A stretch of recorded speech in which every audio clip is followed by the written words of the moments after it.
Entremos então no momento da palavra, na reunião do cordão. E agora, momento da palavra, na reunião do cordão. Tema de hoje, a idolatria e a abominação de Deus, parte 2. Para linkarmos, para conectarmos essa segunda parte com a primeira, é importante que nós relembremos e que definitivamente compreendamos, à luz do Evangelho, o que de fato foi falado em relação à abominação de Deus às imagens de escultura.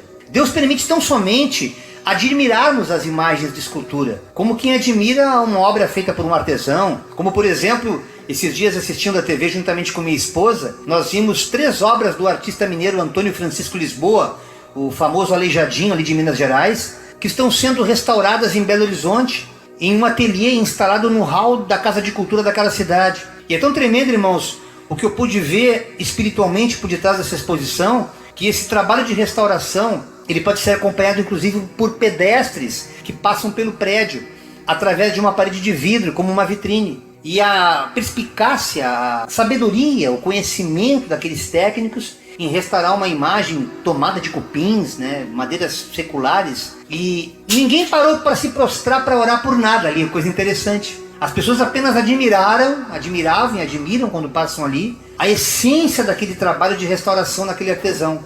E isso é muito lícito.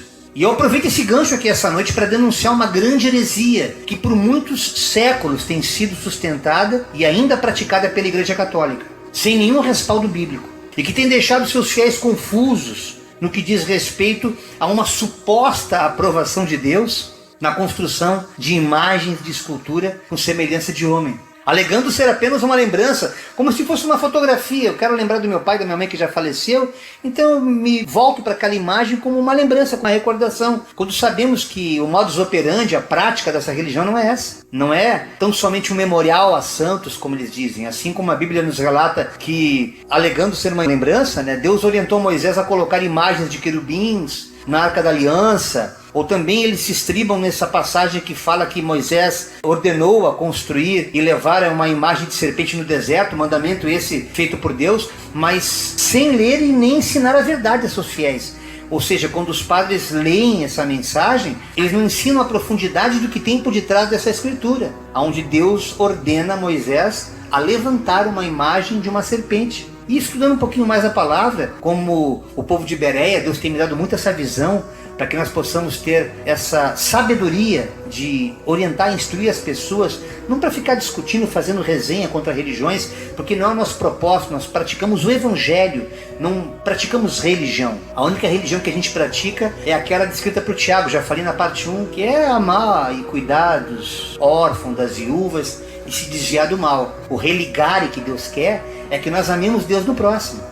Mas para que nós compreendamos esse fenômeno, irmãos, eu quero ler aqui essa noite, para que nós contextualizemos o que está contido na Bíblia, é imprescindível ler a palavra. Então, quando nós começamos a entender que quando ele instituiu essa própria lei, ao contrário do perverso que cai em contradição e se enreda em seu próprio falar malicioso, Deus tinha um propósito em mandar construir imagens. O Deus que libertou aquele povo daquela escravidão de mais de 4 séculos no Egito, sabia que aquele povo estava condicionado a fazer cultos a deuses pagãos através daquelas religiões pagãs, obviamente. E foram obrigados a se relacionar com o mundo espiritual através de imagens de escultura. E Deus precisava desconstruir isso. Olha que tremendo essa revelação que Deus me dava quando eu lia a palavra. Deus permitiu que Moisés construísse imagens, tanto na Arca da Aliança, ao fazer aqueles querubins, para que aquele povo aprendesse a se relacionar com Deus, desconstruindo a ideia da imagem, até chegar no Evangelho, depois que ele enviou o seu filho unigênito, quando ele próprio falando com aquela mulher naquele poço, aquela samaritana, dizendo que agora a adoração é em espírito, é em verdade. Não é necessário o templo, assim como não é necessária a imagem. Ainda que é lícito fazer isso, desde que nós o adoremos. Mas o que é tremendo lendo essa palavra, irmãos, eu quero aprofundar aqui, quando você começa a entender o propósito de Deus, é que nós nos tornaríamos mais tarde o tabernáculo do Senhor. Esse cuidado, esse zelo em fazer criteriosamente tal qual Deus pediu que fizesse as medidas, tanto do templo, do tabernáculo, quanto as vestes sacerdotais, a própria Arca da Aliança, aquela caixa onde seria consagrada como sendo um canal de bênção, uma fonte de energia poderosa, tanto que se a pessoa tocasse ali indevidamente era fulminado. Somente os levitas naquela época tinham essa prática já instaurada pelo próprio Deus, essa permissão de Deus. Então Deus querendo ensinar nessa prática de vida que temos que estar em santidade e nos aproximar de Deus. E lá no livro de Números, no Antigo Testamento, no capítulo 21, leiam depois isso. Leiam todo o livro de Números e vocês vão entender mais profundamente o que Deus quer falar aqui essa noite. Mas entre os versículos 5 e 9, o texto nos fala que aquele povo murmurava demais contra Deus e contra Moisés, alegando terem sido tirados do Egito, onde eles, embora tivessem sido escravos, eles tinham comida e água. Os caras estavam mais de 400 anos presos, mais exatamente 430, mas eles preferiram murmurar. E nós temos inclusive no nosso canal no YouTube um tema sobre murmuração, o quanto Deus abomina isso. E eles ficaram murmurando para Moisés: Moisés, tu nos trouxeste para cá para a gente morrer de fome e de sede. E Deus, indignado, irmãos, com tais murmurações, mandou serpentes venenosas para picar e matar aquele povo. Reconhecendo o seu pecado, alguns deles procuraram Moisés e lhe pediram para que orassem a Deus, intercedendo em favor deles, para tirar aquelas serpentes da vida deles. E ao interceder em favor deles, Deus lhes ordenou que construísse uma imagem de serpente e a colocasse sobre uma haste, para que todo aquele que tivesse sido picado por uma serpente não morresse. Então Moisés pegou metal e fez aquela imagem, mas com um propósito muito claro, e o texto nos diz: tão somente para olhar para aquela serpente. O que Deus nos ensina aqui? Nesses últimos dias que a gente vê tanta idolatria, irmãos, tanto entidades espirituais quanto idolatria a pessoas, Deus tem nos chamado a atenção que a humanidade tirou o olhar dele. E Deus quer que nós nos voltemos para ele. Quando nós voltamos o nosso olhar para Deus, tudo isso cai por terra e as bênçãos automaticamente acontecem. Então o intuito não era adorar aquela imagem de serpente. Tanto que mais tarde isso foi denunciado depois como idolatria no livro de Reis.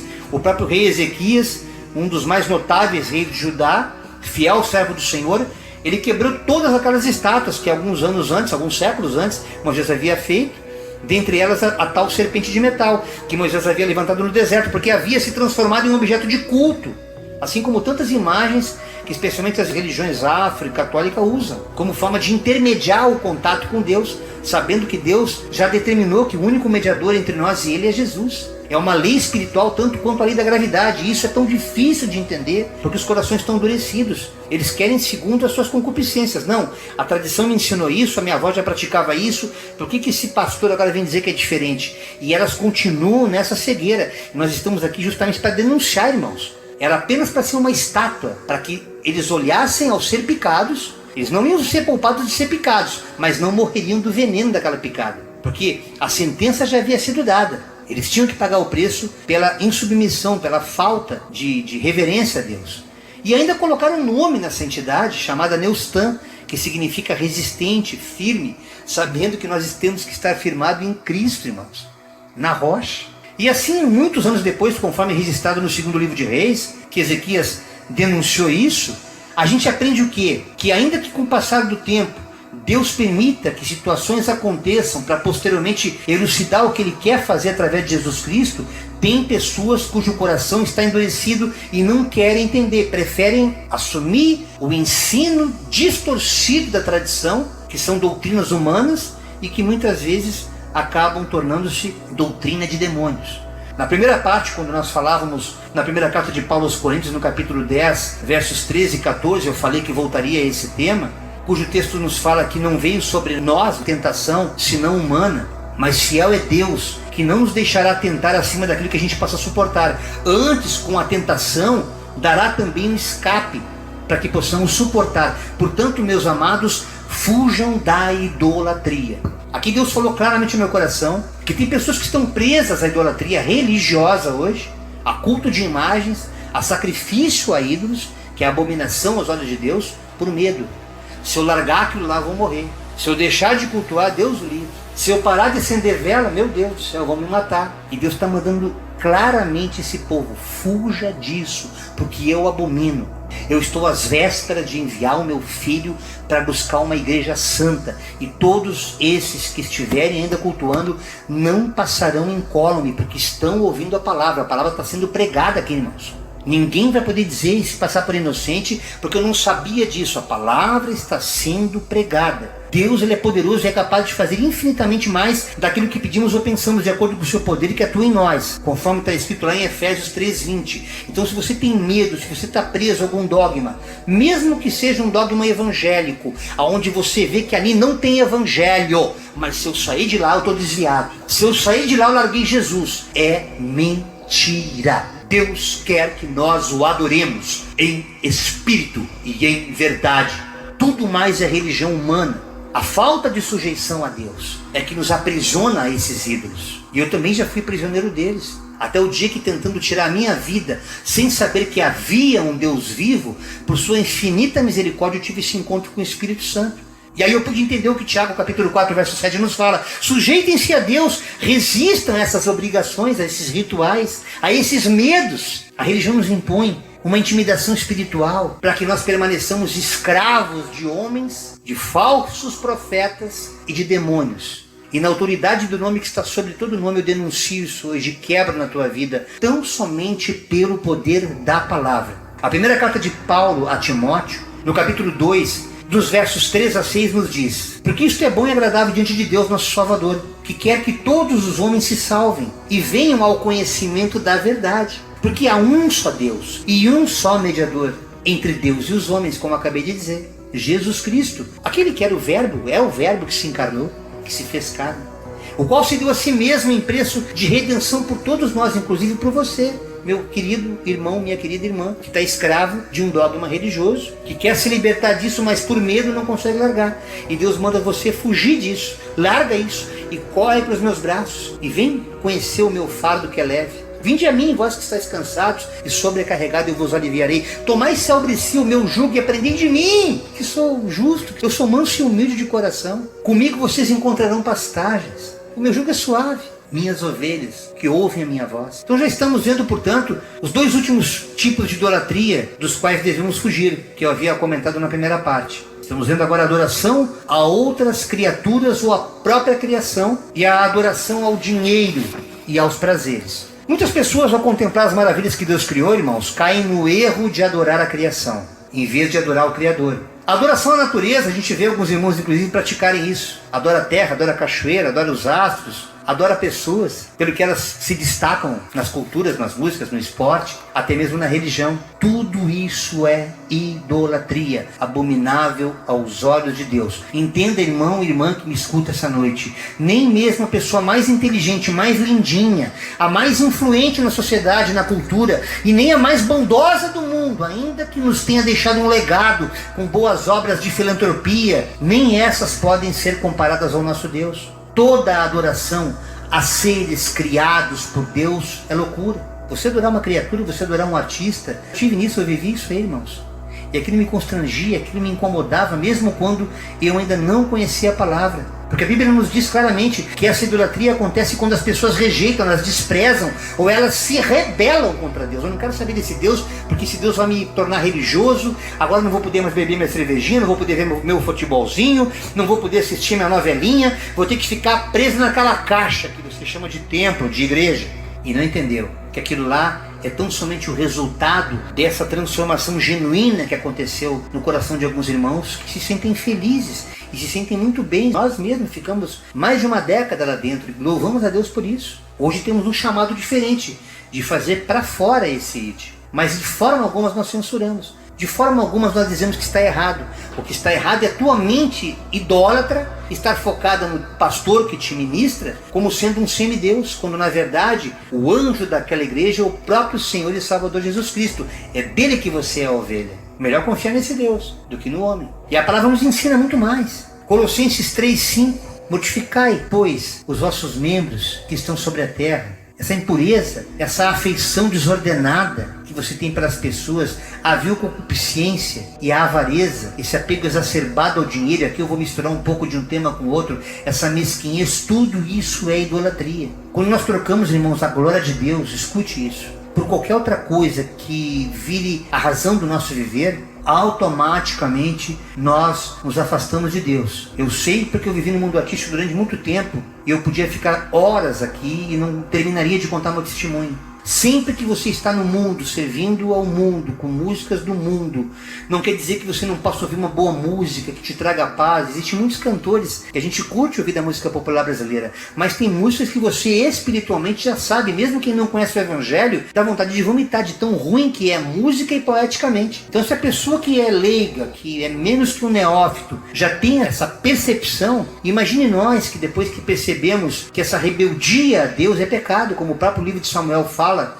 no primeiro livro, no capítulo 15, versículo 23, que a rebeldia é como o pecado de feitiçaria, e a arrogância é como o mal da idolatria. Assim, portanto, estamos rejeitando a palavra de Deus que nos fala para se afastar de tudo isso. Portanto, ele também nos rejeita. E ao nos rejeitar, irmãos, é um abismo chamando outro abismo. Quando nós trocamos a glória de Deus, nós incorremos nesse risco. Romanos capítulo 1, versos 22 e 23, nos diz a palavra. Do que se tratam essas pessoas que têm esse comportamento? Não, eu quero ficar nessa adoração, esse mundinho tá bom demais, tá confortável para mim, um dia eu vou morrer mesmo. A vida é só aqui, vai acabar tudo. Dizendo-se sábios, tornaram-se loucos e trocaram a glória de Deus imortal por imagens feitas segundo a semelhança do homem mortal. E aqui tem algo muito mais profundo do que uma imagem de escultura. Quando você adora um ídolo, especialmente na música, é muito comum isso. Você reflete a sua imagem nele, você projeta as suas frustrações naquele que conseguiu realizá-las, sonhos realizados. E você acaba cultuando aquela imagem daquele cantor, daquela cantora. E eu fui fruto disso, porque eu também estive na mídia. Eu tinha fã-clubes e pessoas que me adoravam. Era uma coisa que me incomodava a minha alma e eu não entendia por quê. Eu não queria aquilo para mim, porque eu sabia que tudo aquilo era fruto de Deus. Eu já tinha entendimento de que aquilo que estava acontecendo, na ocasião que eu estava tendo a oportunidade de mostrar a minha arte, que a arte é algo divino, assim como o artesão que constrói uma imagem, não tem pecado nenhum você olhar para ela, tanto quanto não tinha pecado nenhum, pelo contrário, Deus mandou olhar para a serpente, mas não adore, não cultue. Todo show é um culto. Então quando você diz que está adorando essa imagem, ou até mesmo, como bem fala a palavra de Romanos 1, 22, 23, continua o versículo, bem como de pássaros, quadrúpedes, como a vaca lá na Índia, tudo isso é abominação a Deus.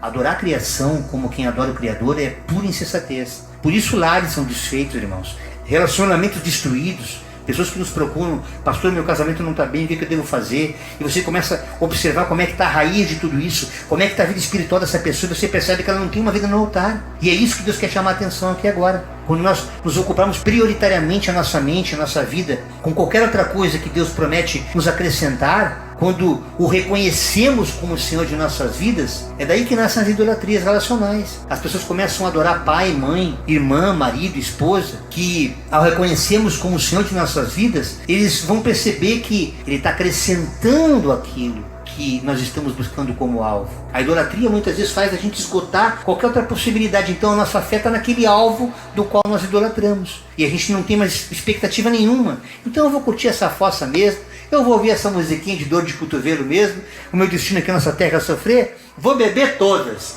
e está tudo certo. E Deus está denunciando aqui, para com tudo isso, que Deus tem coisa melhor para você. E você começa a entrar nesse enrosco e a coisa vai se misturando e você não consegue ter uma vida de paz, irmãos. E olha o que Paulo fala a Timóteo no capítulo 6, verso 10, que é uma extensão dessa idolatria a essas pessoas. Você começa também a fazer alianças, idolatrando pessoas através do dinheiro, através daquilo que elas possam oferecer como benefício pessoal, pois o amor ao dinheiro, diz a palavra, é a raiz de todos os males. Não é o dinheiro pode ser bênção quando ele é submetido a ajudar as outras pessoas. Algumas pessoas, por cobiçarem o dinheiro, desviaram-se da fé e se atormentaram a si mesmas com muitos sofrimentos. Pois o que adianta o homem ganhar o mundo inteiro e perder a sua salvação? O que adianta?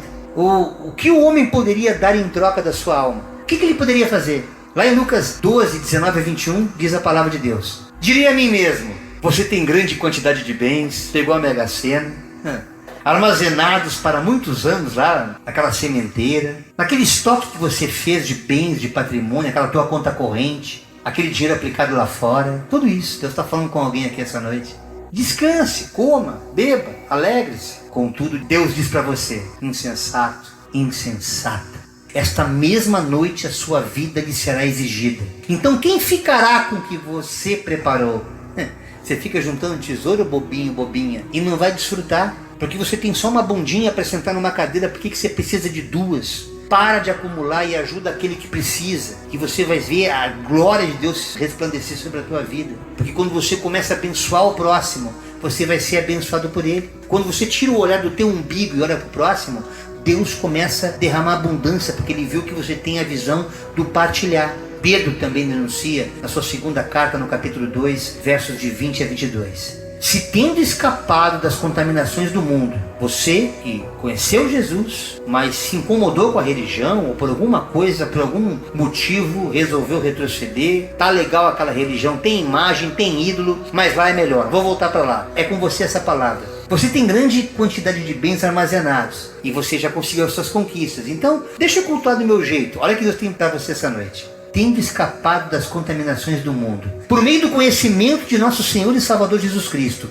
encontram-se novamente enredados naqueles dogmas, por eles dominados, estão em pior estado do que o princípio. Teria sido melhor, diz o texto, que não tivessem conhecido o caminho da justiça, do que depois de o terem conhecido, voltarem as costas para o santo mandamento que lhes foi transmitido. Confirma-se neles então aquele provérbio: o cão voltou ao seu vômito, e ainda a porca lavada voltou a revolver-se na lama. Como nós do cordão de 3 dobras ficamos tristes, irmãos, quando a gente vê que a gente orienta alguns irmãos, algumas irmãs que nos procuram, e as pessoas parecem estar compreendendo o Evangelho, e de repente a gente percebe que elas voltaram aquelas práticas religiosas, aqueles cultos a deuses, os quais nós ensinamos que Deus abomina, odeia pessoas que praticam tais atos. Ninguém é obrigado a congregar conosco, irmãos. A obra de Deus ela tem que ser feita por amor, é pelo Espírito. A comunhão que nós temos com os irmãos aqui não é por obrigação, é por amor, é por prazer, é pela alegria de estarmos juntos adorando a Deus. Portanto, nada justifica o fato de você não querer estar conosco se você encontrou um outro grupo, mas que seja um grupo saudável, que pregue também o genuíno evangelho. Seja feliz, porque todos nós seremos um só corpo, uma só igreja. Para com esse negócio de botar CNPJ nas tuas relações religiosas. Não haverá placas no céu, mas haverá cobrança do verdadeiro evangelho, porque lá naquele dia todo o joelho dobrará e toda a língua confessará que só Ele é Senhor. Portanto, esses semideuses os quais você atribui algum valor, ou pessoas que você substituiu na sua loucura, na sua ganância financeira, ou no seu histrionismo, em ver naquele artista algo divino. A música tem o carnaval, a gente iria tão longe, há tantas coisas a serem faladas que substituem Deus. A Covid está passando, vamos soltar a franga agora. O negócio é pular carnaval, é fazer festa e tendo mais é que curtir. E o povo chamando abismo para si mesmo. Por que isso acontece? Eu me questionava com Deus e Deus falou comigo claramente através da sua palavra na segunda carta a Timóteo, no capítulo 4, versos de 3 a 5. Porque virá o tempo, já chegou esse tempo, infelizmente, em que essas pessoas às quais vocês têm ensinado o verdadeiro evangelho não suportarão a sã doutrina, não querem saber da verdade, mas sendo que comichão nos ouvidos, eu quero ver outra coisa. Tá chata essa pregação desse homem, eu quero ver um negócio legal, sei lá, vou mudar de igreja, eu vou mudar de evangelho. Eles amontoarão para si doutores conforme as suas próprias inclinações e desviarão os ouvidos da verdade, voltando aqui às fábulas. Mas tu contigo que eu estou falando aqui agora, seja sóbrio em tudo, sofre as aflições, faz a boa obra de um evangelista, cumpre o teu ministério. O ministério é serviço. Tu não tem que necessariamente ser um pastor, uma pastora, um bispo, uma bispa, um apóstolo, uma apóstola, um diácono ou uma diaconisa, não. Mas seja pastor da tua família, seja o sacerdote do teu lar.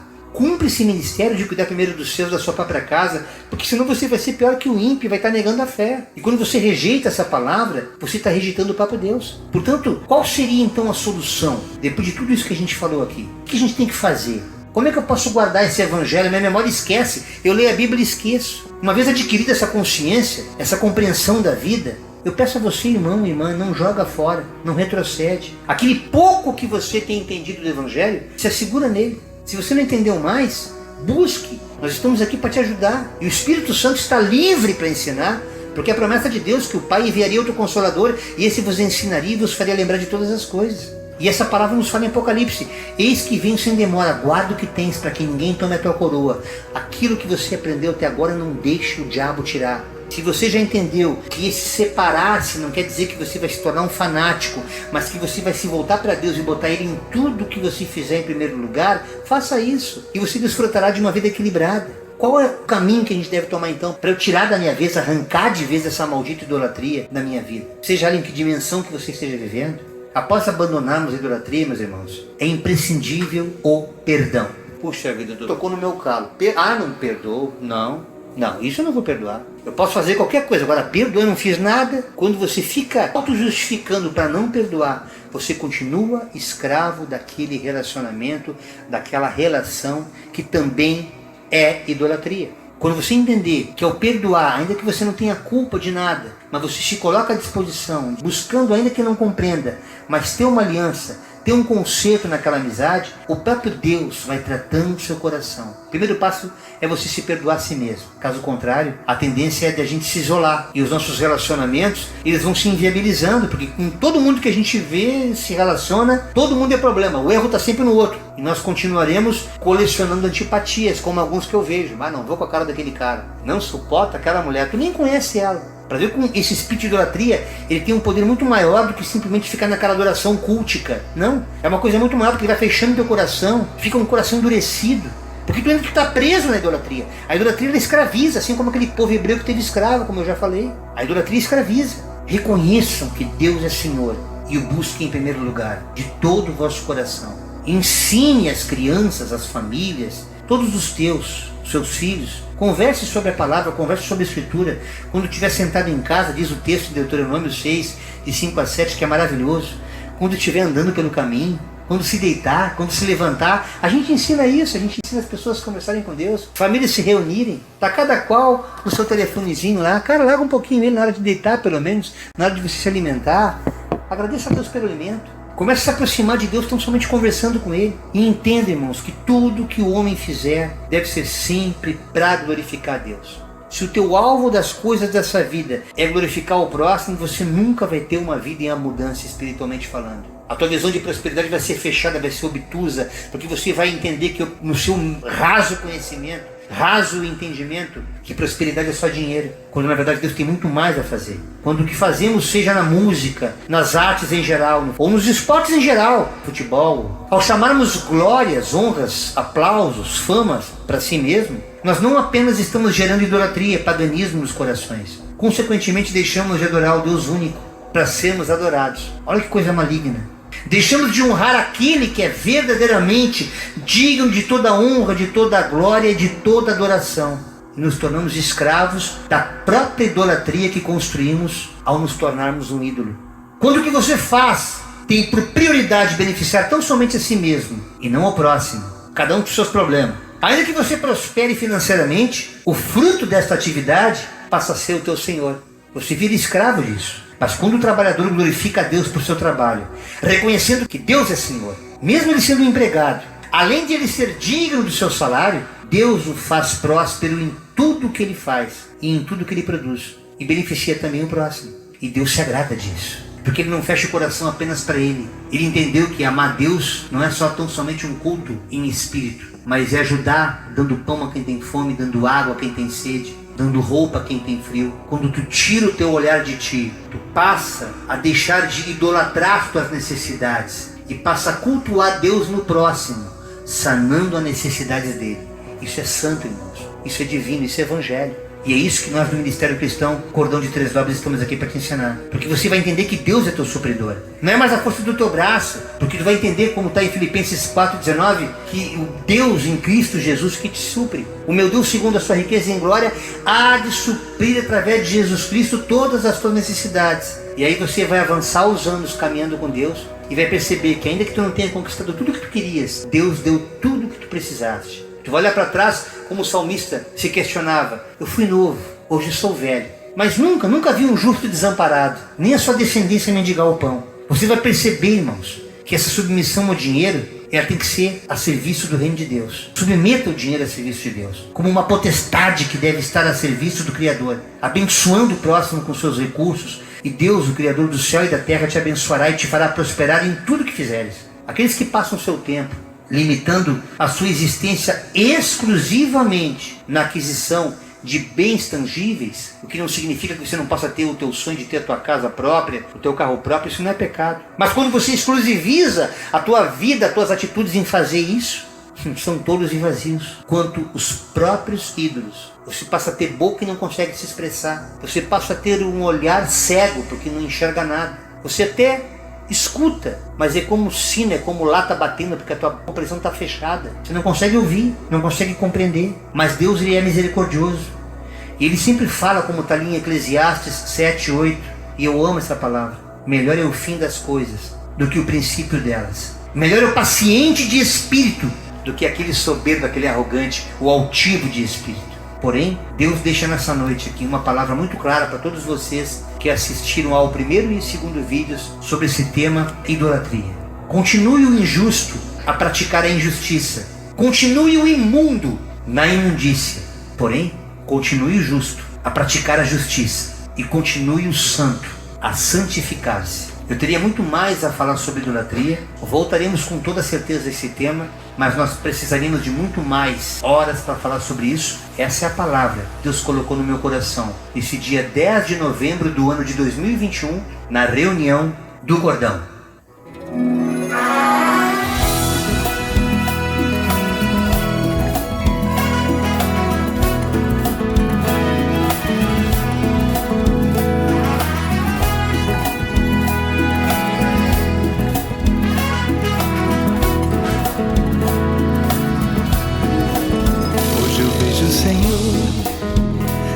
Águas tranquilas, no verde das matas. Hoje eu sinto o Senhor nos dias de chuva ou ensolarados. Eu percebo na flor a beleza do Cristo que floresceu minha vida. Hoje eu te sinto, Senhor, em cada detalhe que antes não percebia. Mas não foi sempre assim. Houve um tempo em que tudo era só fantasia. Ser feliz para mim era só um momento, um prazer que sumia. Lembrando o que eu senti quando a morte rondava os meus pensamentos. Sem saída eu pedi para que Deus me arrancasse daquela vida vazia. Mas quando eu te encontrei, descobri o valor de querer estar vivo. Hoje um adorador, eu te louvo e te sirvo, pois tu és para mim a razão de minha vida. Estrela da manhã, rosa de Saron, tu és o Deus da vida que me faz ser campeão.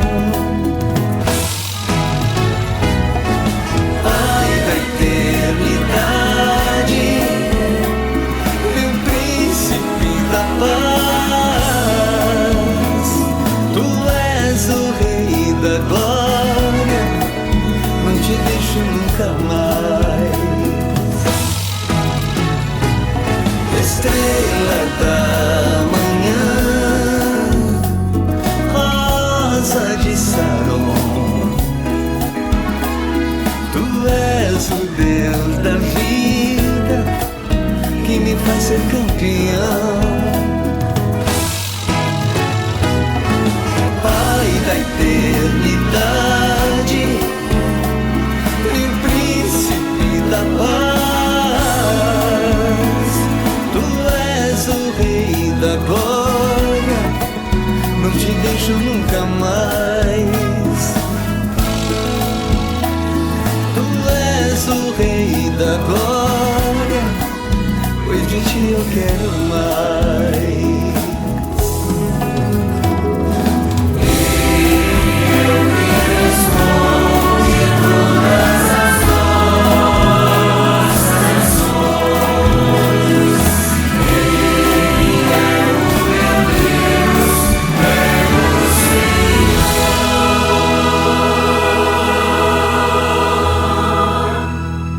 Graça e paz a todos vocês. Obrigada pela presença de todos.